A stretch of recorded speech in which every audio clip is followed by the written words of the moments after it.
here's your homework assignment. And you can reply using the comment box on this channel just below this video.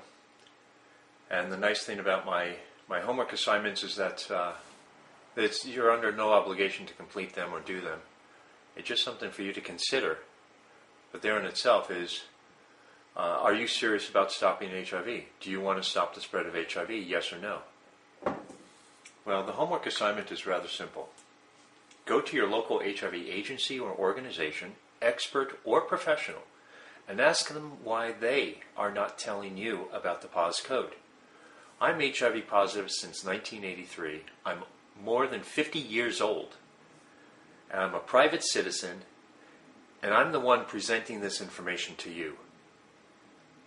If you're funding these HIV agencies, shouldn't they be telling you about this? I mean, isn't that part of their job?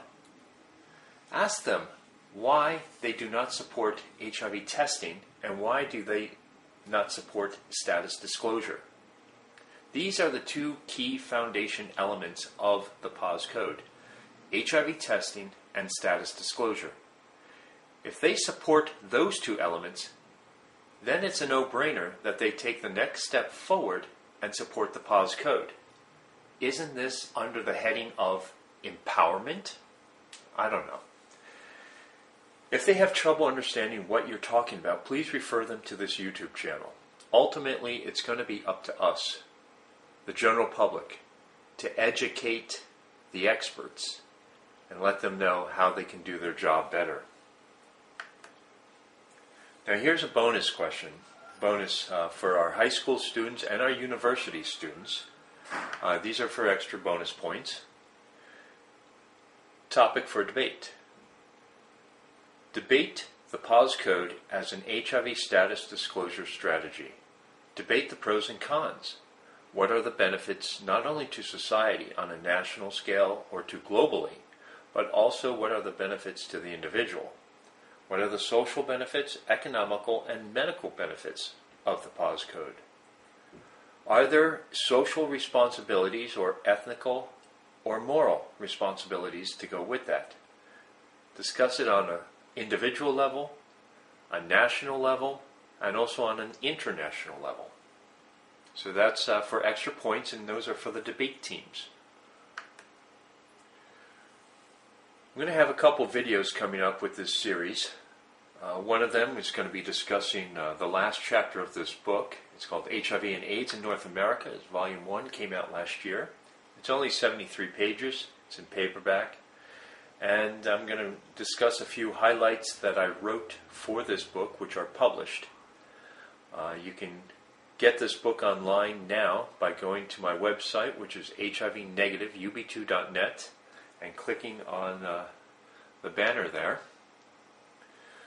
A few of the highlighted topics I'm going to be discussing in a future video will be, besides basic college expenses, you're going to be discussing HIV-related expenses. If you're in high school now and you plan to go to college next fall, you and your parents are going to be sitting down and you're going to be discussing dorm life, you're going to be discussing the curriculum, you're going to be discussing the expenses, how are you going to pay for college. Well, one of the things you're going to need to do now is you need to discuss your medical expenses as well.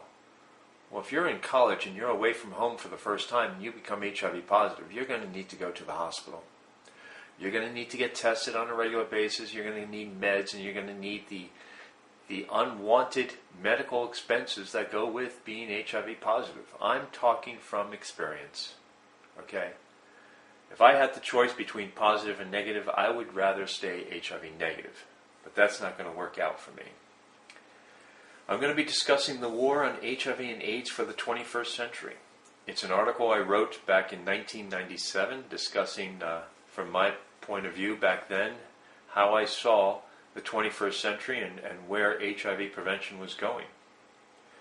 We're going to be discussing that maintaining HIV or living with HIV will no longer be tolerated. Remember, you said yes to HIV prevention. You said yes that you want to stop the spread of HIV. Well, that means ultimately as well that maintaining HIV or living with HIV will no longer be tolerated. Now you're thinking twice about your answer, aren't you? Also, the AIDS vaccine and the AIDS pill have been obsolete since the mid-1990s.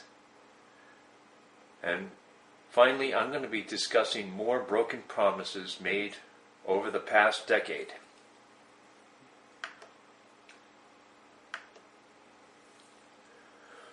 I'm also going to be discussing in future videos what the future of the HIV agencies have in store.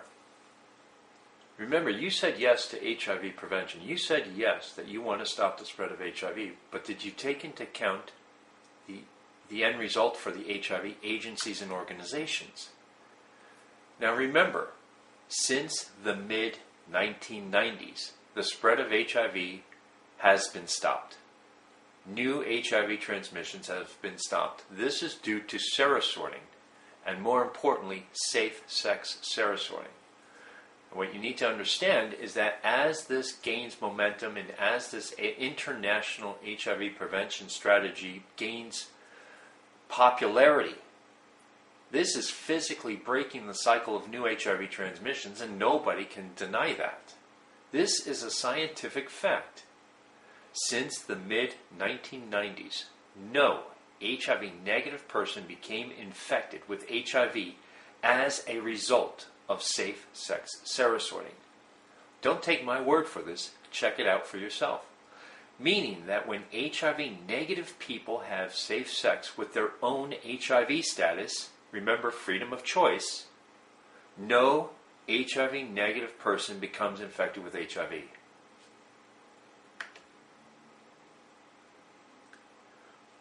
So what is the new role of your local HIV agency in the future? Well, this is really a no-brainer. They're already equipped, they're already set up. They will become outpatient clinics for your local hospital or hospitals, thereby easing the overcrowding and unhealthy conditions and burden the hospitals currently face today. Our politicians in Washington are your supporting evidence that our nation's healthcare system sucks and needs our help. This is a no-brainer, and this healthcare reform will not be completed anytime soon. It will take years before our politicians in Washington finally come up with a plan that everybody can agree on and it benefits Americans, society as a whole. So don't count on the politicians with your medical future. You are required at this point in time to take responsibility into your own hands and be responsible for your own health. And therefore, the HIV agencies in the future will become outpatient clinics, and they will ease the burden and help with the overcrowding and unhealthy conditions our hospitals currently face today. Do you have any questions or concerns? As I'm wrapping this up, I want to thank you for your time. I want to thank you for your consideration. I know you have a lot of questions, and if you're an HIV expert or professional, researcher, agency and organization, you are very concerned with what I'm saying here today. Well, here's my invitation to you. If you have a question or concern, if you are an HIV agency, organization, expert, professional, or researcher, and do you question my claims? I'm confident you do. Well, that's a good thing. Then let's discuss the POZ code, serosorting, or safe sex serosorting, or let's discuss all three in a public forum with the media present.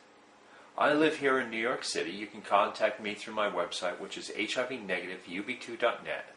Simply click on the contact link at the top and type in "Let's Discuss" in the subject box.